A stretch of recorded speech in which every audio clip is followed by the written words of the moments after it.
मैं रवि कुमार, स्वागत है आपका रेनेशा आईएएस में। झारखंड हाईकोर्ट से एक बहुत बड़ी खबर आ रही है जेपीएससी के संदर्भ में।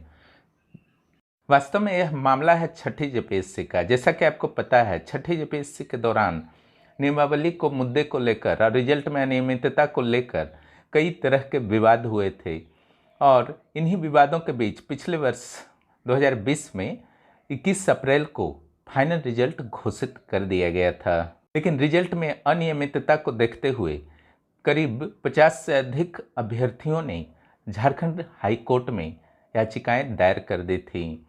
उन सभी केसों को एक साथ समन्वित कर झारखंड हाई कोर्ट के द्वारा उस पर लगातार एक सप्ताह की सुनवाई फरवरी में शुरू की थी। इसी वर्ष 3 फरवरी से 10 फरवरी तक यह सुनवाई चली थी और उसके बाद झारखंड हाई कोर्ट के द्वारा नियमानुसार जजमेंट को रिजर्व कर लिया गया था और जो जजमेंट रिजर्व किया था उसकी फाइनल जजमेंट की तिथि अब दे दी गई। झारखंड हाई कोर्ट के वेबसाइट पर जो काउज लिस्ट जारी किया गया है उसके अनुसार सोमवार को छठी जेपीएससी के फाइनल जजमेंट दिए जाएंगे और इस काउज लिस्ट के अनुसार 7 जून 2021 को सुबह 10:30 यानी कि 10:30 बजे यह आदेश सुनाया जाएगा। यह सिंगल बेंच के द्वारा आदेश सुनाया जाएगा क्योंकि फैसला तो लिखा ही जा चुका है।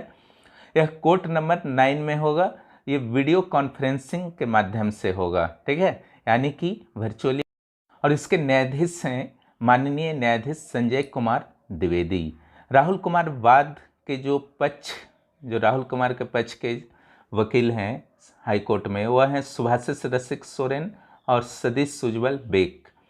और उधर से महाधिवक्ता राजीव रंजन के अलावा रितेश कुमार गुप्ता, सत्यम परमार, संजय पिपरवाल, सुमित गौडिया, रंजित कुशवाहा इत्यादि अधिवक्ता भी होंगे और इसी केस के साथ ये अन्य केस भी समन्वित कर दिए गए हैं। सभी की समन्वित जो है आदेश दिए जाएंगे। अब चलिए इस मामले पर हम लोग थोड़ा सा देख लेते हैं कि आखिर है क्या यह मामला। पहले चलिए हम लोग न्यूज को देख लेते हैं। झारखंड हाईकोर्ट छठी जेपीएससी के अंतिम परिणाम को चुनौती देने वाले याचिकाओं पर सोमवार को अपना फैसला सुनाएगी। यह अंतिम फैसला होगा, ध्यान रखिएगा। हाईकोर्ट के इस फैसले पर झारखंड समेत अन्य प्रदेशों के हजारों अभ्यर्थियों का भविष्य टिका हुआ है। परीक्षा देने वाले लाखों अभ्यर्थी हाईकोर्ट के फैसले का बेसब्री से इंतजार कर रहे हैं। बता दें कि सभी पक्षों की ओर से बहस पूरी होने के बाद झारखंड हाईकोर्ट ने फरवरी महीने में अपना फैसला सुरक्षित रख लिया था। हाईकोर्ट के द्वारा जारी कॉज लिस्ट में इस मामले को सूचीबद्ध किया गया है। पूर्व में हुई सुनवाई के दौरान अदालत ने छठी जेपीएससी की मुख्य परीक्षा में शामिल सभी अभ्यर्थियों की उत्तर पुस्तिका को सुरक्षित रखने का आदेश दिया था। इसके साथ ही अदालत ने कहा था कि जेपीएससी सभी सफल अभ्यर्थियों की जानकारी प्रार्थी को सौंप दे ताकि उन्हें प्रतिवादी बनाते हुए संशोधित याचिका कोर्ट में दाखिल की जा सके।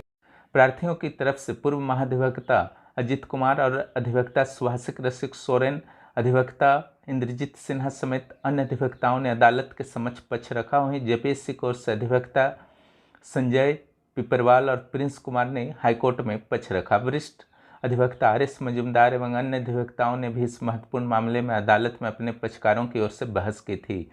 प्रार्थियों के अधिवक्ता ने जेपीएससी द्वारा किए गए अंतिम परिणाम में खामियों को बताते हुए अंतिम परिणाम को चुनौती दी है, जबकि जेपीएससी के अधिवक्ता ने पूरी प्रक्रिया को नियम संगत बताया है।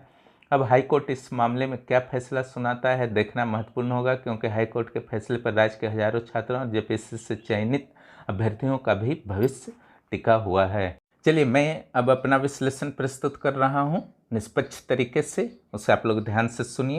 यहाँ क्या क्या संभावनाएं हैं, क्या मैटर था, उसे मैं अलग तरीके से आपके समक्ष प्रस्तुत करने का प्रयास कर रहा हूँ। आशा है आपको पसंद आएगा। झारखंड हाईकोर्ट में 7 जून को एक ऐतिहासिक फैसला आने वाला है। निश्चित रूप से यह जेपीएससी के वर्तमान अभ्यर्थियों और भावी अभ्यर्थियों दोनों के लिए अत्यंत महत्वपूर्ण होने वाला है। यह फैसला जेपीएससी के लिए विवाद का चोली दामन का साथ रहा है। पहले और दूसरी परीक्षा की सीबीआई के द्वारा जांच की जा रही है। जो पहला और दूसरा सिविल सेवा परीक्षा लिया गया था उसमें भारी अनियमितता की पुष्टि हुई है और उसके बाद की परीक्षाओं में भी कई तरह के विवाद उभरते रहे थे। एक उदाहरण के स्वरूप आप देख सकते हैं 5वें सिविल सेवा परीक्षा में तकनीकी आधार पर मुख्य परीक्षा की कॉपियों को रिजेक्ट कर दिया गया था और उसमें कई ऐसे भी अभ्यर्थी थे जिन्होंने कट ऑफ से काफ़ी ज़्यादा मार्क्स लाया था और उनकी कॉपी को तकनीकी आधार पर हटा दिया। ऐसा शायद सिर्फ जेपीएससी में हुआ था कि मुख्य परीक्षा की कॉपी को तकनीकी आधार पर हटा दिया गया था। आज के फैसले से जेपीएससी को सबक मिलता है या नहीं, यह भी देखना महत्वपूर्ण होगा। निश्चित रूप से हाईकोर्ट के आज के फैसले से अगर जेपीएससी को कुछ सबक मिलता है तो भविष्य में जेपीएससी भी पारदर्शिता के साथ, सावधानी के साथ, नियमावली का पालन करते हुए कार्य करेगा, जो भविष्य के अभ्यर्थियों के लिए, भावी अभ्यर्थियों के लिए काफ़ी लाभदायक होगा। आज के फैसले के ऊपर अगर बात किया जाए तो आज के फैसले में कई मुद्दों पर डिसीजंस आने की संभावना है। एक नंबर पर आते हैं हम लोग 15 गुना से अधिक रिजल्ट। जेपीएससी को नियमावली के अनुसार 15 गुना रिजल्ट निकालना था, यानी कि 326 सीटों के विरुद्ध लगभग 5000 रिजल्ट आने थे और जेपीएससी ने निकाला भी था 5138 रिजल्ट। लेकिन कुछ नेताओं के दबाव में और कुछ अन्य कारणों से बाद में रिजल्ट को बढ़ा दिया गया था और यह लगभग 34,000 के करीब पहुंच गया था, जो कि बहुत ही हास्यास्पद था और यह सरकार के निर्देश पर हुआ था, जैसा कि आपको पता है।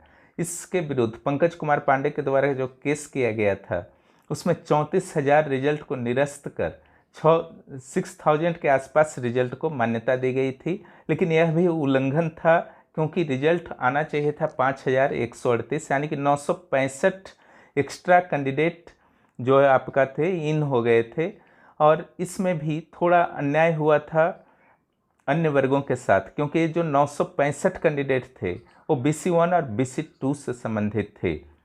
तो सभी चाहे SC हो, ST हो या जनरल हो, उनके रिजल्ट तो आए 15 गुना, लेकिन BC1 BC2 के लगभग 300 गुना रिजल्ट आ चुके थे। अब देखिए यहाँ पर 5,000 से रिजल्ट हो गया 6,000 करीब, एवरेज में मैं बात कर रहा हूँ। तो ये जो 965 अभ्यर्थी इन किए जो BC और BC1 और BC2 से संबंधित थे, तो यहाँ पर सिचुएशन जो बनी कि सीट तो 326 ही रहा। अब 326 सीट में तो जो आपका जनरल सीट ओपन होता है सभी के लिए, जो 180 सीट जनरल के लिए थे वो सभी के लिए ओपन था, BC1 BC2 SC ST सभी के लिए था। तो ये 965 के लिए सिर्फ BC सीट, यानी कि जो BC1 BC2 वाले सीट थे उसी पर इनका दावा नहीं बनता था, बल्कि इन लोगों ने आपका जनरल सीट में भी कई सीटों पर सफलता प्राप्त की।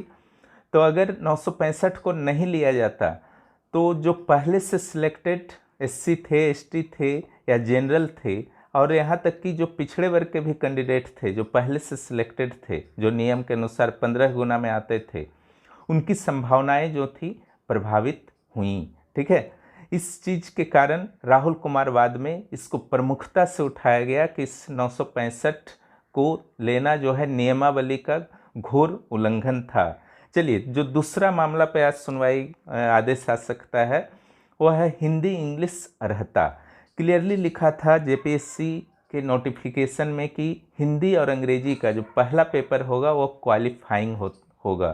क्वालिफाइंग का अर्थ जो है यूनिवर्सल है। इसका अर्थ होता है कि केवल आपको उसमें पास करना है, पास मार्क्स लाना है। लेकिन जेपीएससी ने फाइनल रिजल्ट के बाद अलग ही परिभाषा गढ़ दी थी। अगर इसके इतिहास पर हम लोग बढ़ें कि हिंदी इंग्लिश की अर्हता कहाँ से आपका किया गया था, तो BS दुबे कमेटी की रिपोर्ट आई थी जिससे सरकार द्वारा और उस समय जो जेपीएससी के अध्यक्ष शिव बसंत थे सभी ने स्वीकार किया था कि हिंदी इंग्लिश जो होगा ओनली क्वालिफाइंग होगा। और यह भी इसको स्पष्ट करते हुए लिखा गया था कि कोई भी कैंडिडेट, चूँकि 50 मार्क्स हिंदी का होना था और 50 मार्क्स इंग्लिश का, तो कोई भी कैंडिडेट जिनका इंग्लिश कमज़ोर है वे 33 मार्क्स या 30 मार्क्स जो भी था क्वालिफाइंग, उनकी जो है संभावना प्रभावित नहीं होगी। ठीक है, लेकिन जेपीएससी ने कहा नहीं, ऐसा कुछ नहीं था। ठीक है, ये भी मेरिट में जुड़ना था।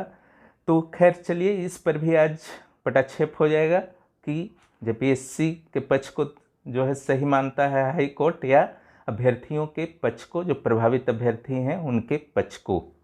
छठी जेपीएससी की कहानी में जो तीसरा मामला है वह 40% का मामला है। जनरल के लिए मैं बात कर रहा हूँ, बाकी के लिए अलग अलग था। तो यहाँ पर यह विवाद उठा कि अलग अलग हर पेपर में 40% लाना है या कंबाइंड लाना है। तो यहाँ भी हास्यास्पद स्थिति बनती है, क्योंकि एक ही आयोग है जेपीएससी, उसने ही प्रारंभिक परीक्षा भी लिया था और उसी ने मुख्य परीक्षा लिया था। प्रारंभिक परीक्षा में उसने क्या किया, क्लियर कर दिया कि अलग अलग लाना जरूरी है। यानी कि 2 पेपर होते हैं ना प्रारंभिक परीक्षा में, तो दोनों में 40% जनरल के लिए लाना जरूरी है। कैटेगरी के लिए थोड़ा अलग अलग है महिलाओं के लिए, ठीक है। और इसके आधार पर बहुत सारे कैंडिडेट जिनका 206 से ऊपर था मार्क्स प्री में, जो कट ऑफ था उस साल का, ठीक है, उनको रिजेक्ट कर दिया गया, क्योंकि किन्हीं का झारखंड में कट ऑफ से 40% से हुए नीचे थे, तो कोई जीके में नीचे थे, ठीक है, लेकिन टोटल उनका 206 से ऊपर था, फिर भी उन्हें मुख्य परीक्षा के लिए अर्हत घोषित नहीं किया गया। और गौरव प्रियदर्शी द्वारा इस मुद्दे पर केस किया गया था कि उनका 206 से ऊपर है, क्यों नहीं उनको जो है मुख्य परीक्षा के लिए सफल घोषित किया गया। तब वहाँ जेपीएससी के वकील ने कहा था कि अलग अलग लाना जरूरी है। अब देखिए, मुख्य परीक्षा का जब रिजल्ट जारी किया गया, फाइनल रिजल्ट, तब पता चला कि कंबाइंड 40% कर दिया गया है, ठीक है। यहाँ पर क्या कर दिया गया, कंबाइंड कर दिया गया। अब जब इस मुद्दे पर अभ्यर्थियों के द्वारा याचिकाएं दायर की गई, तब यहाँ पर जेपीएससी कहता है नहीं, ऐसा नहीं है, यहाँ पर जो मुख्य परीक्षा में जो है कंबाइंड 40% की ज़रूरत है, यहाँ पर अलग अलग की ज़रूरत नहीं है। आप खुद सोचिए कि अगर आपका जो 5 सब्जेक्ट है, तो वहाँ पर अगर आपका इकोनॉमिक्स में 20 नंबर आता है, बाकी में आप अच्छे मार्क्स ले आते हैं, आपको प्लानिंग सर्विस दी जाती है या कोई भी सर्विस दी जाती है, एक सब्जेक्ट आपको नॉलेज ही नहीं है और आपको सिविल सर्वेंट बना दिया जाएगा, ठीक है। तो हर सेक्शन में आपका मार्क्स है या नहीं, इसको क्लियर करना चाहिए था पहले ही, और अगर क्लियर किया भी हो तो प्रारंभिक और मुख्य परीक्षा के लिए जो है आपका मानक अलग अलग नहीं हो सकता है। यह विवाद का एक गंभीर बिंदु है, और यह ज़्यादा गंभीर इसलिए बन जाता है क्योंकि प्रारंभिक परीक्षा में अलग अलग माना गया जेपीएससी के द्वारा, और मुख्य परीक्षा में अलग अलग माना गया, ठीक है। तो ये हुआ आपका तीसरा मामला। चौथा मामला जो है सर्विस एलोकेशन का मामला है। यहाँ पर क्या हुआ आपका कि जो कैटेगरी वाले थे, SC ST OBC के कैंडिडेट्स थे, ठीक है, तो रूल के अनुसार कि जिनका ज़्यादा मार्क्स है उनको अच्छा सर्विस मिलना चाहिए, जिनका कम मार्क्स है, जो पास आउट कैंडिडेट हैं, उनको कम अच्छा सर्विस मिलना चाहिए। लेकिन यहाँ पर ऐसा नहीं हुआ। जिनका ज़्यादा मार्क्स है SC ST OBC में, वे तो जनरल में चले गए नियम के अनुसार, ठीक है। जनरल में जाने के कारण अगर वो जनरल कैंडिडेट्स से वो पीछे रह गए तो उन्हें अच्छी सर्विस नहीं मिल पाई, अच्छी सेवा नहीं मिल पाई। और जिनका कम मार्क्स था वो कैटेगरी में रहे, यानी कि SC ST कैंडिडेट जिनका कम मार्क्स था OBC, वो अपने कैटेगरी में रहे, और उनको जो है, जो उनके लिए रिजर्व सीट था, चाहे प्रशासनिक सेवा का या DSP का, तो अच्छे पोस्ट मिल गए। यानी कि कम मार्क्स वाले को अच्छे पोस्ट मिल गए और अधिक मार्क्स वाले को खराब पोस्ट मिले, ठीक है। इस स्थिति में भी कई सफल अभ्यर्थियों ने भी केस कर दिया है, ठीक है। तो इस पर भी आपका फैसला होगा। तो ये तो था आपका कि किन किन मुद्दों पर आज जो है फैसला, सोमवार को जो है फैसला आ सकता है। अब हम लोग संभावनाओं पर बात करते हैं कि क्या हो सकता है। देखिए, सुप्रीम कोर्ट में 2002 में एक डिसीजन सुनाया था कि अगर किसी भी परीक्षा में अनियमितता हुई है, अपारदर्शिता हुई है, और यह निर्धारण करना बहुत कठिन हो जाता है कि कौन किस अभ्यर्थी की गलती है और किसकी नहीं है, किस अभ्यर्थी का गलत तरीके से चयन हुआ है, यह निर्धारण ही संभव नहीं हो पाता है, तो पूरी चयन प्रक्रिया को रद्द कर देना बेहतर होगा।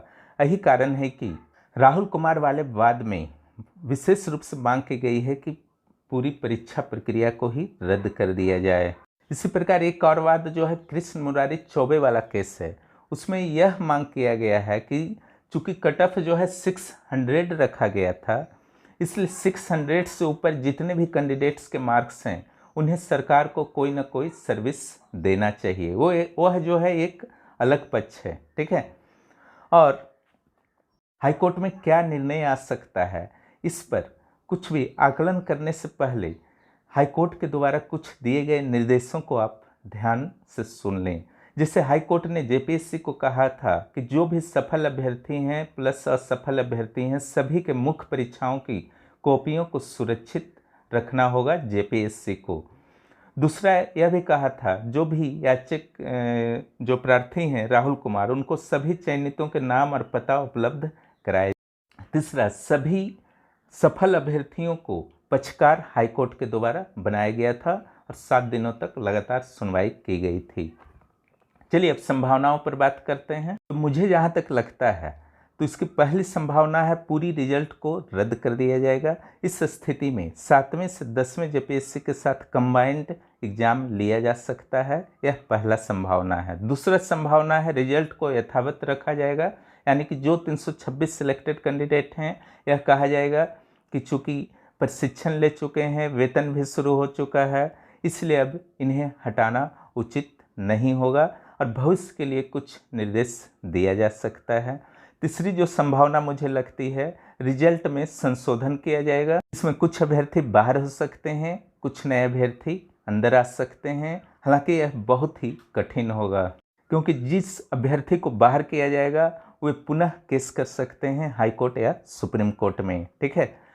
चौथी संभावना जो मुझे लगती है कि मुख्य परीक्षा का आयोजन फिर से हो जाएगा। तो ये सब जो है कुछ संभावनाएं हैं, बाकी तो भविष्य के गर्भ में है। कल सुबह का वेट कीजिए, 10:30 से 11 का क्या डिसीजन आता है माननीय कोर्ट के द्वारा, वो तो आपको पता चल ही जाएगा। बस ये संभावनाएं थी, लेकिन हम लोग यही आशा रख सकते हैं कि कुछ भी निर्णय आए, जो फाइनल निर्णय आने वाला है वो उससे जेपीएससी को उचित सबक मिले, ताकि भविष्य में पारदर्शी तरीके से और तीव्र तरीके से परीक्षाओं का आयोजन हो। और न्याय सभी पक्षों के लिए समान रूप से महत्वपूर्ण होता है। ठीक है।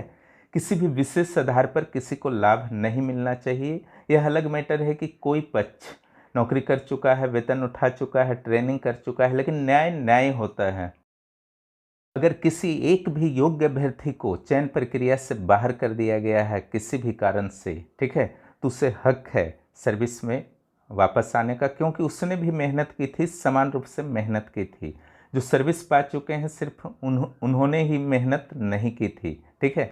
इसलिए सभी पक्षों को ध्यान में रखते हुए फैसला आएगा, इसकी आशा की जा सकती है। झारखंड हाई कोर्ट और जेपीएससी की ओर से यही आज महत्वपूर्ण अपडेट था। फिर मिलते हैं अगले वीडियो के साथ। वीडियो देखने के लिए बहुत बहुत धन्यवाद। जो भी चैनल पर नए हैं, चैनल को ज़रूर सब्सक्राइब करें।